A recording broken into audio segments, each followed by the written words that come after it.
નમસ્કાર મિત્રો આહિર શાહના ગુજરાત સામે જે ચિરાગ ઝાલાએ ચેલેન્જ આપી હતી તેમાં કેતનભાઈએ તેમને વળતી ચેલેન્જ આપી છે અને એમને કહ્યું કે હું તમારી સામે ડિબેટમાં બેસવા માટે તૈયાર છું। હું તમને એ વિડીયો બતાવું એના પહેલા જો તમે આપણી ચેનલમાં નવા આવ્યા હો તો ચેનલને સબસ્ક્રાઇબ કરી દેજો અને વિડીયોને લાઇક કરી દેજો। તો મિત્રો આપણે આ જે પહેલો વિડીયો અપલોડ કરેલો છે આનો પહેલો ભાગ અને આ એનો બીજો ભાગ છે। તો મિત્રો તમે વિડીયો જોઈ લો। એની પાસે આહિર સમાજને દેવા માટેના કોઈ સવાલના જવાબ નથી। તે તમારી જેવા લોકોને મિત્ર, તમે મારા મિત્ર જ છો, હું તમે કઈ દુશ્મન નથી, પણ તમને ડિબેટમાં બેસવાનું એ લોકો આમંત્રણ કહે છે કે તમે ડિબેટમાં બેસો। આવો હીરાભાઈ સોલંકી અને ગુજરાત રાજ્યના મંત્રી પરસોત્તમભાઈ સોલંકી આજે આ જયરાજ આહિરની જે મેટલ હતી એ પર્સનલીને તમે સામાજિક મેટલ બનાવી દીધી। ભલે એ આરોપી છે કે નથી, પોલીસે પોલીસનું કામ કરી એની ઉપર ગુનો નોંધી એને જેલ હવાલે કરી દીધા છે। આરોપી છે કે નહીં એ કોર્ટને નક્કી કરવાનું છે। એને 5 દિવસની સજા પડે કે 5 વર્ષની સજા પડે એ કોર્ટની મેટલ છે।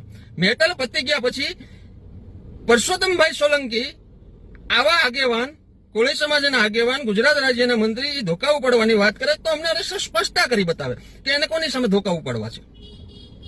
એક બાજુ કહે છે 18 વર્ષને સાથે રાખીને અમે કામ કરી રહ્યા છીએ, તો આહિર સેના ગુજરાતે જે લેટર વાયરલ કર્યો કે કોઈ પણ સમયે ગમે ત્યારે અમે ડિબેટમાં બેસવા માટે તૈયાર છીએ, તો હું કેતન વાણિયા જ્યારે પણ ચિરાગભાઈ ઝાલા મિત્ર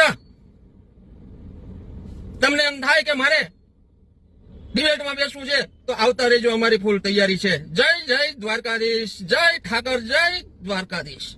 તો મિત્રો તમે વિડીયો તો જોઈ લીધો છે, તેમાં હવે એવું કહી રહ્યા છે કે ભાઈ તમે અમારા મિત્ર છો પણ તમને હીરાભાઈ સોલંકી અને પરસોત્તમભાઈ સોલંકી તમને કેમ ડિબેટમાં બેસવાનું કહે છે? આવા લોકો, આટલા સક્ષમ લોકો ડિબેટમાં કેમ આવવા નથી માંગતા? તમારા મિત્રો છો, અમારે તમારાથી કોઈ પણ દુશ્મની નથી, પણ એટલું તો તમે સવાલ પૂછ્યો એમને કે તમે કેમ ડિબેટમાં આવવા નથી માંગતા?